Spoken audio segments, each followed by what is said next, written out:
I'm gonna have the coffee here. I didn't even check the time. The most important part of the show. 4:08.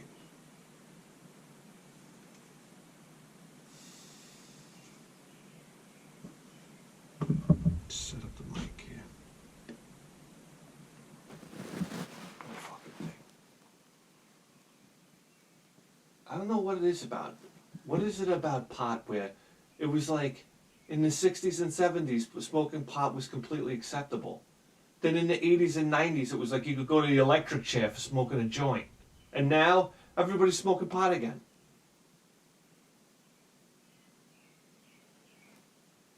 I remember the first time that we ever smoked weed, me and my two buddies.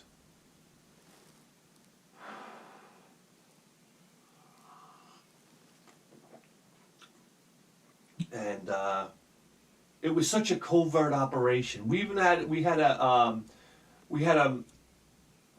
a fucking code name, the Model Train. We thought we were so slick. That way, I call my buddy on the phone. I don't want to say names because how ridiculous is that? We're talking about smoking weed here, and I'm trying to protect the innocent. But I would call up my buddy, hey, how's it going with the Model Train? Because back then we didn't have cell phones. You had to talk in the kitchen phone in front of your mother.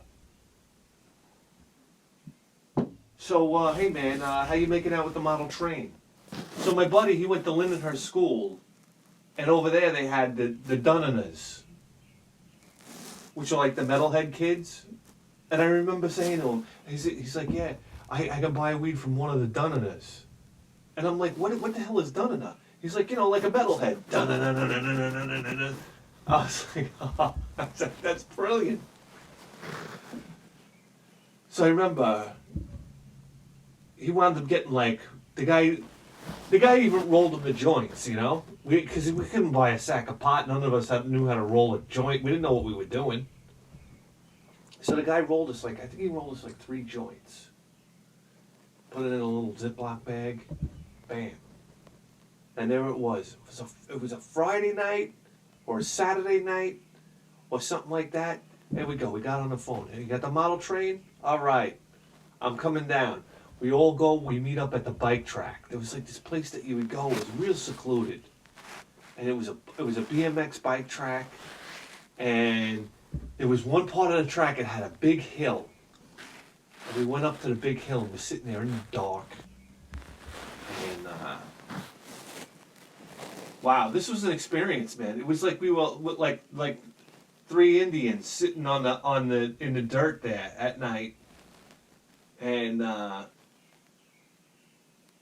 he hands out these. We start smoking this one joint, and we're passing it around, and we've smoked cigarettes before, so we knew how to to smoke. But I remember we smoked the one joint, and are you feeling it? And no. And we're all talking about, what we think's gonna happen. I don't know. And so then we smoked the next joint. We passed that one. Anyhow, we wound up smoking all 3 joints. And you feeling high, or you getting high or whatnot? And everybody was like, no. Then all of a sudden, I think I stood up. I think I might have stood up to take a piss or something like that, and it was like, wah, wah, wah, wah, wah, wah. The next thing you know, we were all fucking high out of our faces. We probably smoked way too much weed for a first-time weed smoker.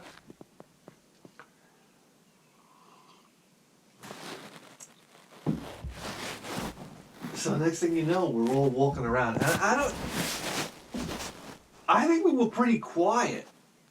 I think we were all pretty quiet, just taking in the experience. I don't think we were laughing that much, and we weren't goofing off. We weren't being stupid.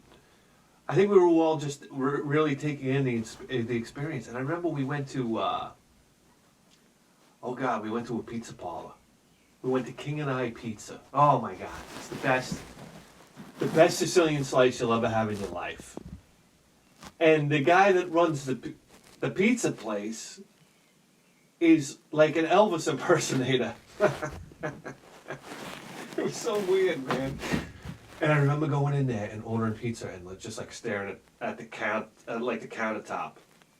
So I was like, oh my god, this guy's gonna know I'm smoking weed. I was like, I couldn't look the guy in the eye. I was like, yeah, you know, I have Sicilian slice and 3 Zeppelis. It was like the craziest thing. I just felt like the guy was looking at me like, are you doing drugs? So we wind up at the pizza place, and we find out about this guy's house party. It was a friend of ours, Brian. And we're like, sure, we'll go. And you want to talk about far distances? It was like the pizza place was like probably 3/4 of a mile away from the bike track. Then the house party had to be another mile and a half. It was like you would walk all night. There was so much walking going on when we were kids. No wonder why nobody was fat back then.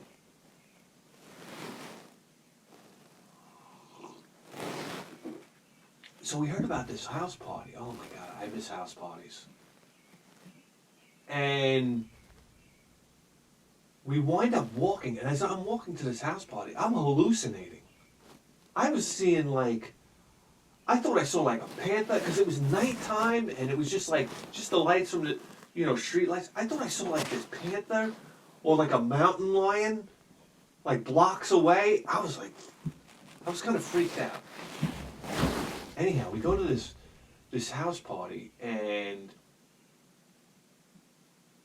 it's upstairs. Naturally somebody's parents went away, and it was upstairs, and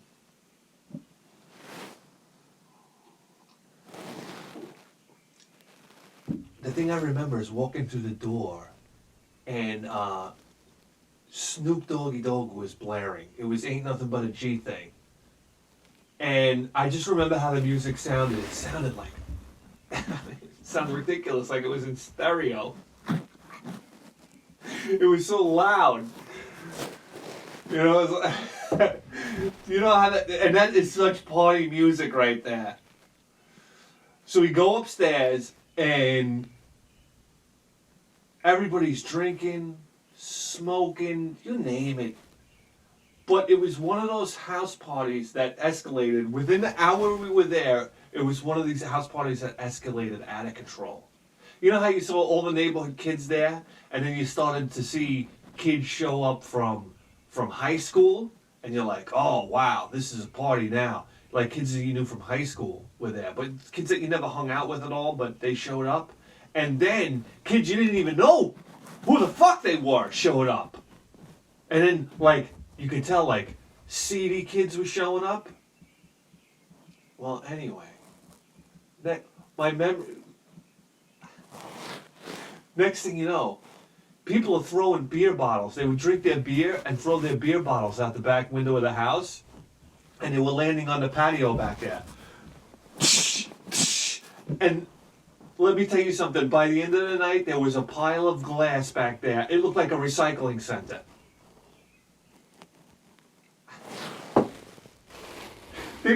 They unplugged the refrigerator. They were trying to throw the refrigerator out the back window. I remember coming into the room and turning my head, and they had the refrigerator. They're trying to throw, but the refrigerator wouldn't fit through the window.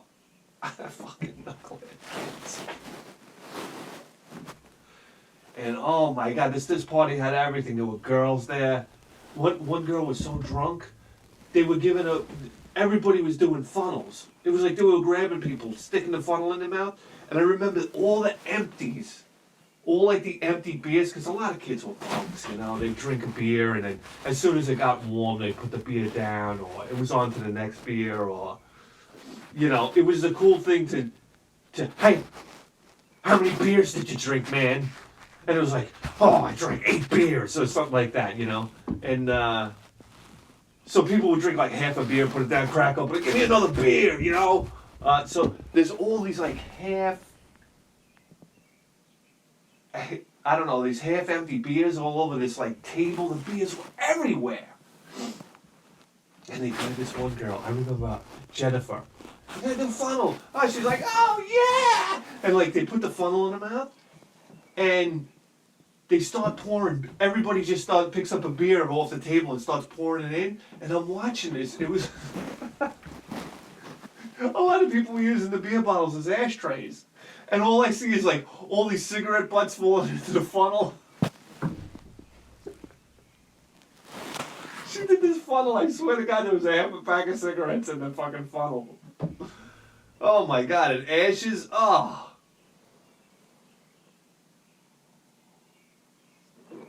So anyway, things escalated to the point where, well, let's just put it this way. Somebody grabbed me and threw me right through the wall.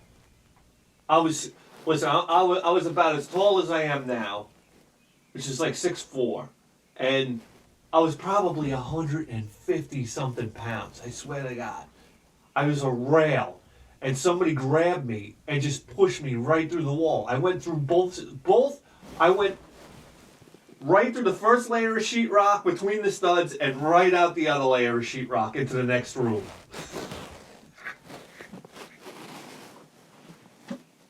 And I got up and I had no intention of fighting the person that did it to me. I don't even know. It was mayhem. It was shoulder to shoulder mayhem. It was like fight for your right to party. It was like the Beastie Boys video. And then from there, people just started ripping the sheetrock off the wall. It was mayhem. Mayhem. By the time the party was... I wasn't even there when the party was over. I think I forgot how even the party ended.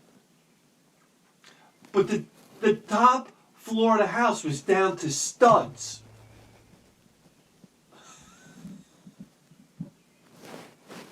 And I remember thinking to myself, because Brian's father was a Marine. He was actually still in the Marines at the time. He was like one of those,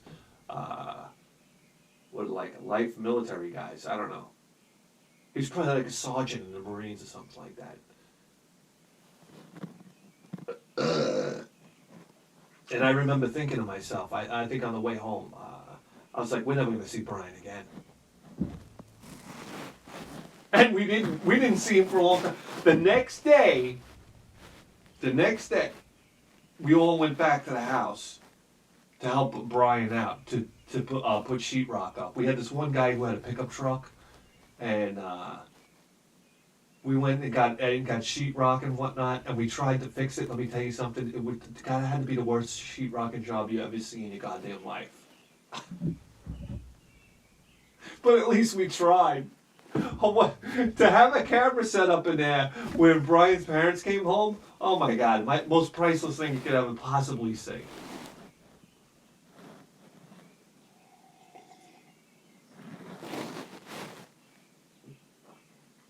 Yeah, so that was my first time smoking weed. There you go. Boy, talk about a party.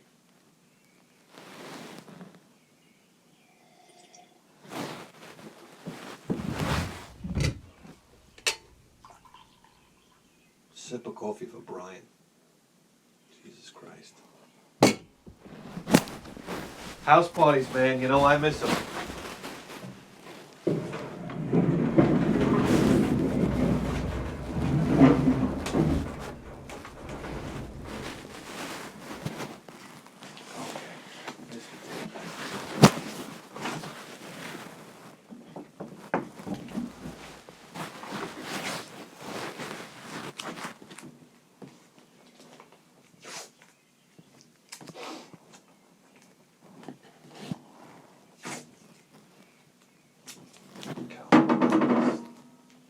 Look at this box. This box is ready to pop open.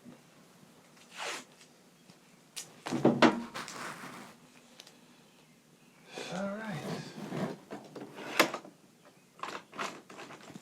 The old knife right here. Are you kidding me? Oh. Oh. That's the sound of old age, buddies. Alright, we got this package here.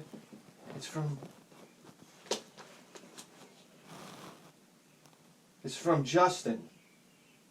Justin in... Well, you got me. DE. What the hell is DE?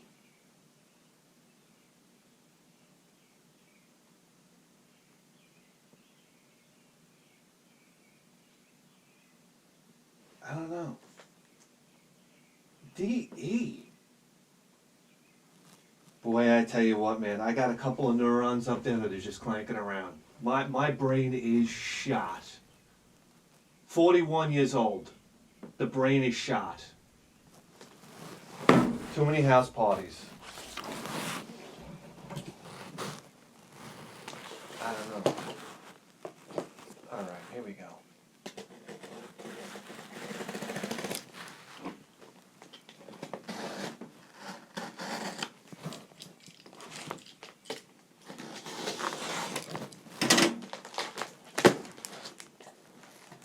Holy mackerel.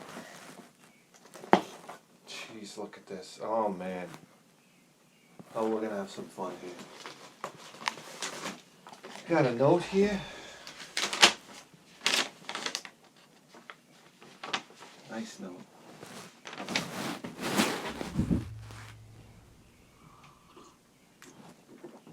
Sip of coffee for a nice typed note, huh?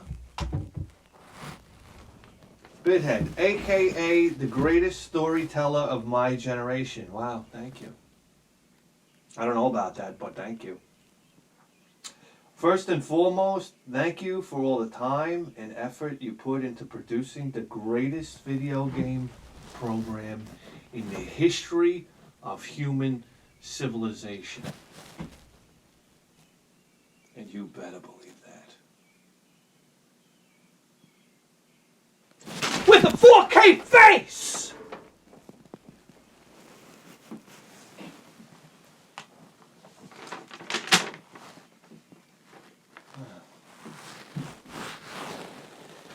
I have the luxury of watching YouTube while I'm working. Mostly just background noise. Wow. I tend to watch a number of gaming-related YouTube channels, some of which, s.c.a.t. I like s.c.a.t.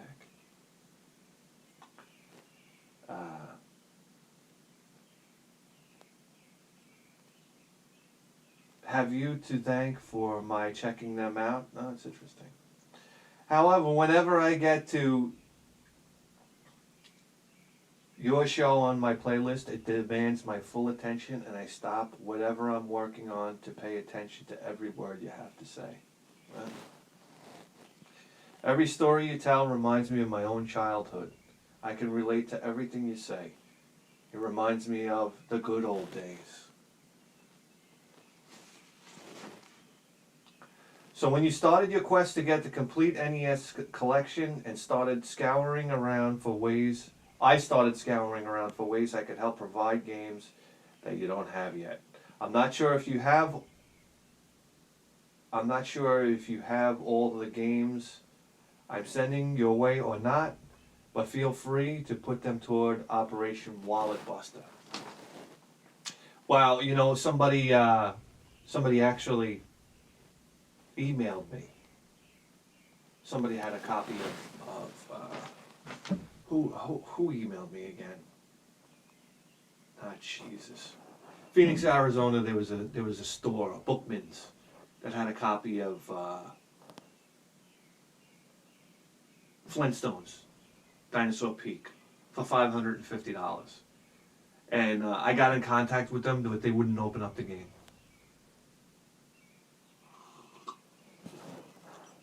The fucking manager couldn't be bothered opening up the game. I'm like, who in their right mind's going to buy a $550 fucking Nintendo game that you're not willing to open? Anyhow. Please let me know if there's any problems with the other. Oh, okay. Okay. Because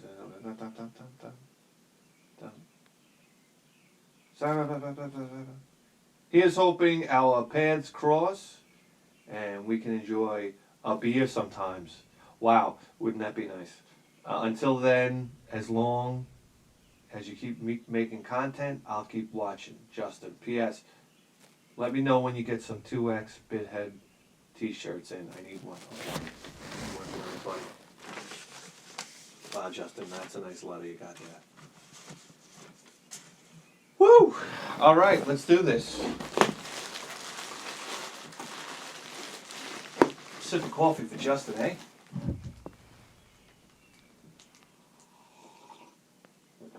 I turned Canadian for a second there. All right, here we go. What do we got, guys? Oh, I see we got a battery going on here. What's this? Oh.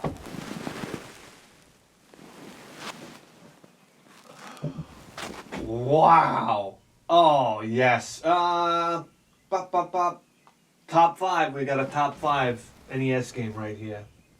It's Maniac Mansion. Oh, my God. If you've never played Maniac Mansion, you gotta treat yourself. You gotta treat yourself. This was my first experience with a, what does it say? Based on the original Lucasfilm game. See the TV version on the Family Channel. Oh, wow, I didn't even realize that. Wow, what a treasure this game is. It's the first, I remember I got this from a kid at school. And I put it in and I was so utterly disappointed. I was like, what is this? I'm moving the cursor around. And then I gotta move the cursor around to move the guy, and then I gotta search around the screen with the. I thought this game was complete horseshit. But like it was back then, it was so rare to come across your next Nintendo game. It was one of those things that you had. I think the kid might have gave it to me. No, there was a trade involved, but I stuck with the game. And I started to love the game. Oh my God, and I started to love the whole idea of a point and click adventure. And this game was done so well. It had humor, it had everything. It had these crazy puzzles. It gave you this, it had, it was kind of a scary game, to be honest with you. You had this fucking crazy scientist running around this house, and you would encounter like his crazy wife, and he had this tentacle pet, and it was like, what's going on here? And the house was creepy, and you'd walk into a room, and all of a sudden you'd find a member of this family, and they'd take you and they'd throw you down in the dungeon. You didn't die in this game, but you got tossed down in the dungeon, and you had to escape the dungeon, and you would go around, and you would pick things up, and you would figure out eventually. There were so many different endings in this game.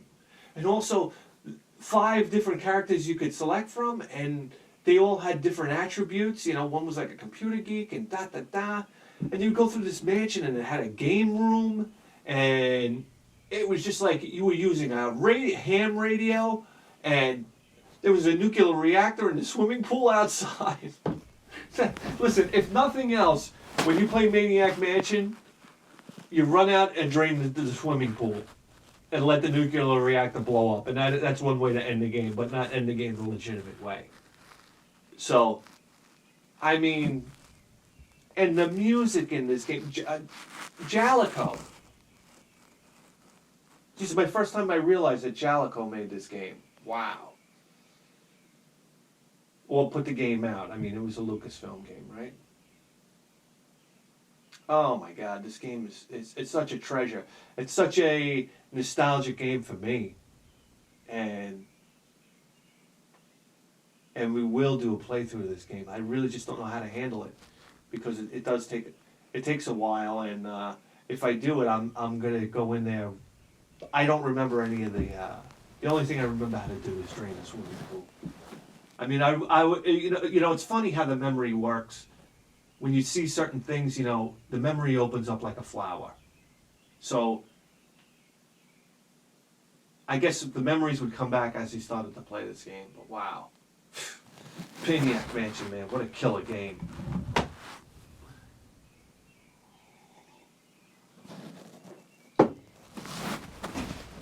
Bernard, I think I used to use Bernard. And Bernard's music, right?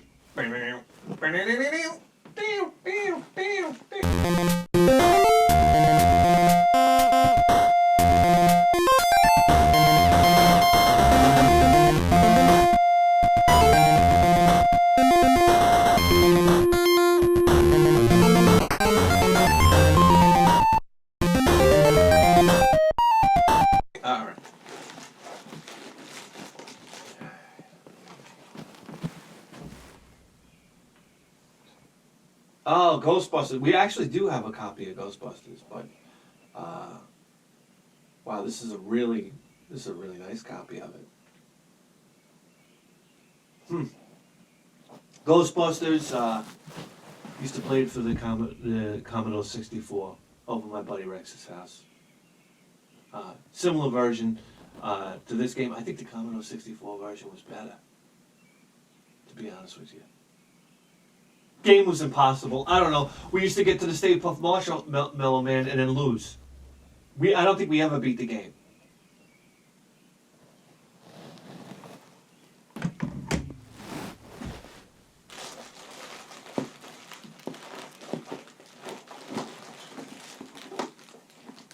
I don't think anybody realizes what a phenomenon Ghostbusters was when it came out.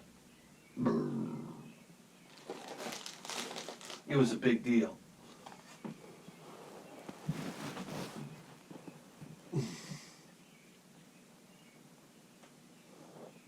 Oh, look at this. We don't have this. Acclaim put this out? You drive the car from the hit TV series. Okay. Wow, Knight Rider. Oh my God, who didn't watch Knight Rider? Such an amazing show.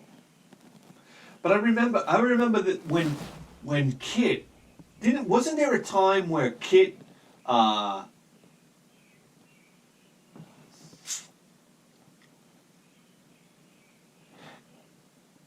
Kit didn't always have the turbo button, did he? Or the air brakes. That was like didn't Kit go through a transition period where he was updated a little bit, and then he had like these air brake flaps on him. I remember that being a thing. And you know what's funny? There's a whole compilation of. Remember when Kit used to hit the turbo and the car would fly into the air? Of course. But there's a whole compilation video out there of like a Michael landing, like every time he lands from after. Why do I got marbles in my fucking mouth? I'm talking about Knight Rider here. I gotta slow it down.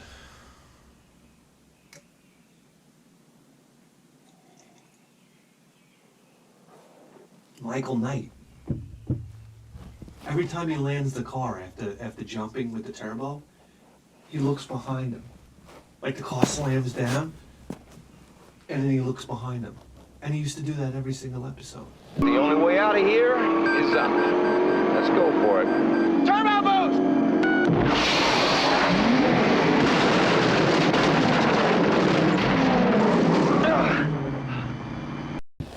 Or every time he hit the turbo. There you go, Knight Rider, wow.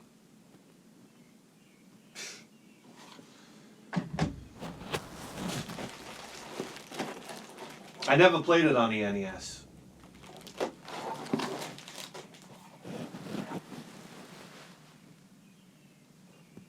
Oh, jeez, woof. Boy, oh boy. Bring me right back to, Jesus Christ, I think I was in junior high. When that movie came out, who was it, Warren Beatty? Oh, that was a big deal. And then there was the Dick Tracy video game coming out, the follow-up. And I remember seeing the pictures in Nintendo Power. And never played the game, but always wanted to play Dick Tracy. I remember it being very graphically impressive for the time.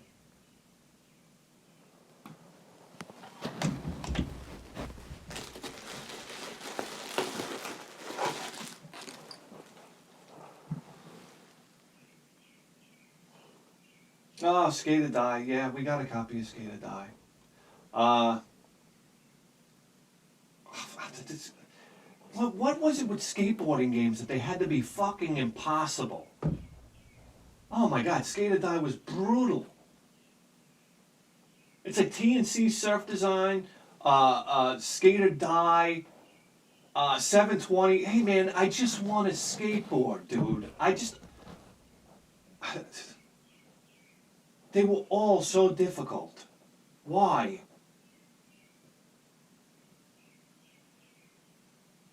It was easier to go outside on your skateboard and try to do these tricks. Skater Die. What did the guy say in Skater Die? No way, dude! No way, dude!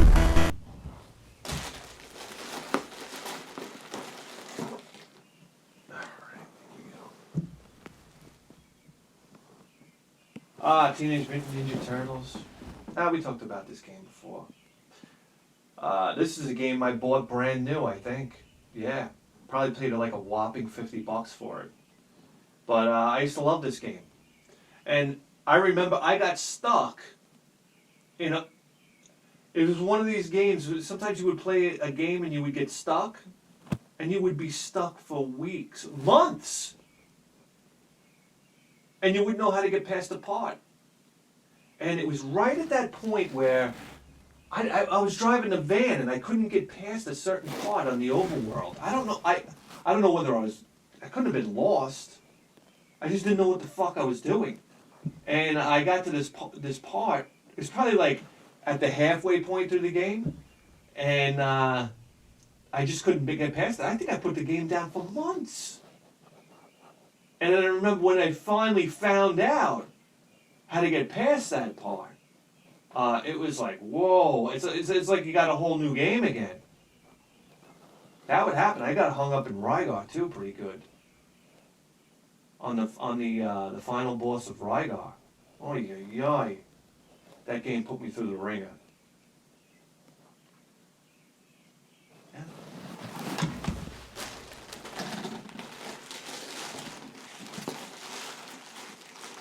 Oh, guys, here we go. Okay, here we go. Are you ready for this? Alright, it's a reproduction because, sorry, I don't have $450 to buy the game of Beyond Shadowgate. This I knew was coming. Oh my god, this is incredible. This is two of my personal favorite point and click adventures right here. And Beyond Shadowgate, oh my god, this game's such a treasure. This is a game such a treasure that nobody talks about. I'll bet I have the fastest turtle in the kingdom. A gold piece to anybody whose turtle can beat mine. Come on, who's gonna take me on? I'll take you on. I have a turtle. Where's your gold? Here's my gold. Okay, let's race.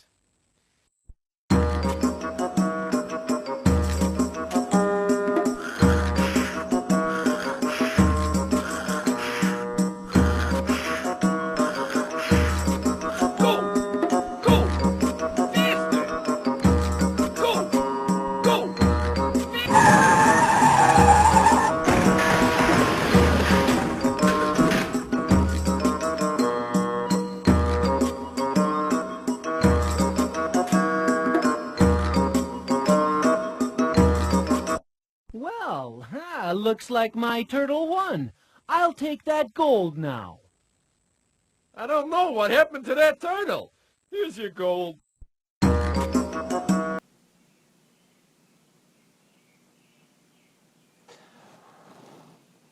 You're this prince.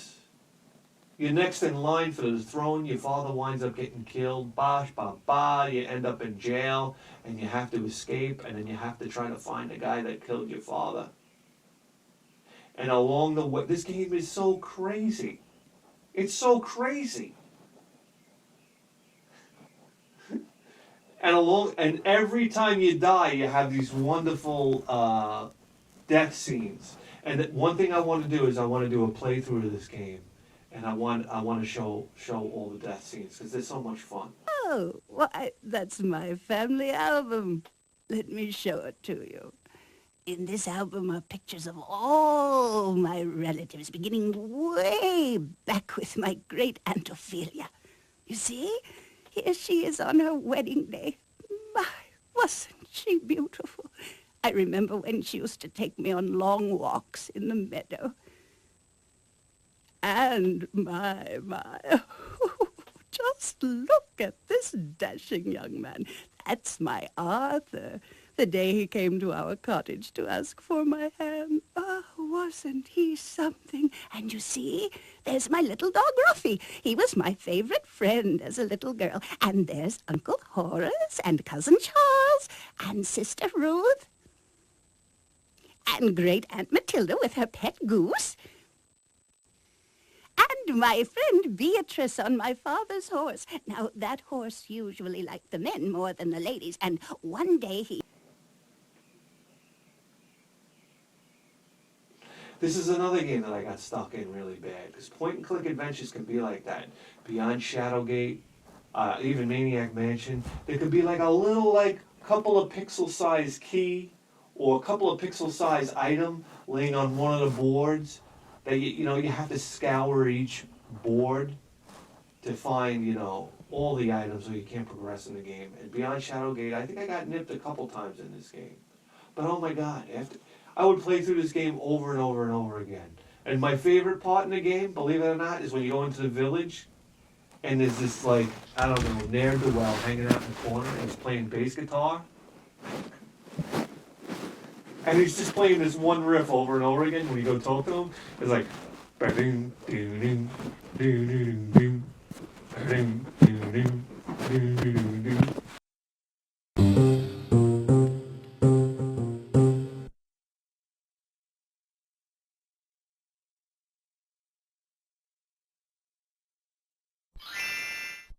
Well, hey, just standing here doing my thing. Actually, I've been working on a song about a lost temple out in the woods. Don't seem to be able to get the melody quite right, though. Just have to keep at it.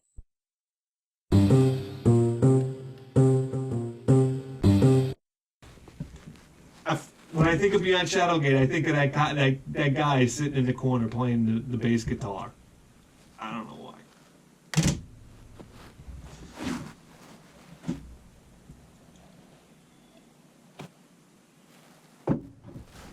Sip of coffee for that bass riff.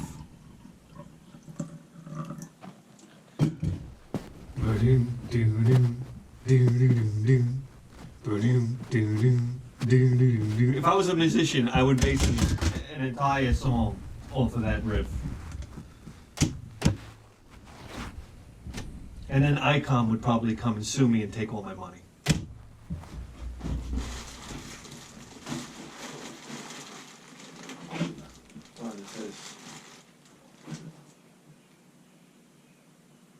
Okay, so sorry the housing is a little discolored.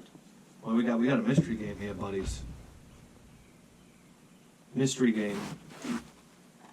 You ready for this?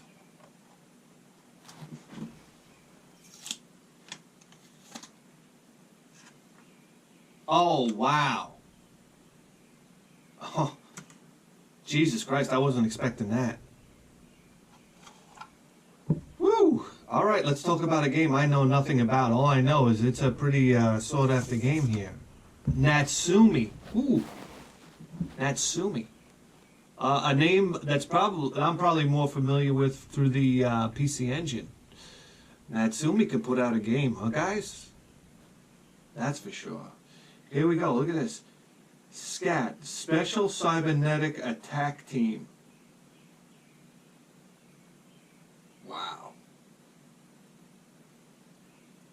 Jeez, look at that. Get it off the list! Get it off the list, buddies! Whoa, we got... Did we even know this was going to turn into an episode of Operation Wallet Buster? I didn't. Here we go. Take it off the list. Wow, this thing's going for 120? Are you kidding me? Wow, Justin. That's pretty incredible, man. Operation Wallet Buster!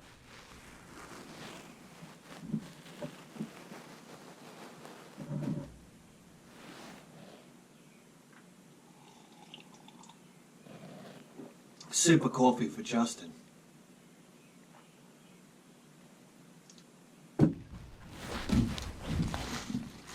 Wow, Justin. What can you say? Sip of coffee for Justin. Wow, that's super generous. Super generous. We really appreciate that on the show. That brings us one step closer to our complete NES collection. How about that? I might have to play this right now. I might have to pop this in right now. The editing's gonna have to wait. Because it takes a long time to edit this huge production. Alright. Alright, guys. Let's get these games in the case.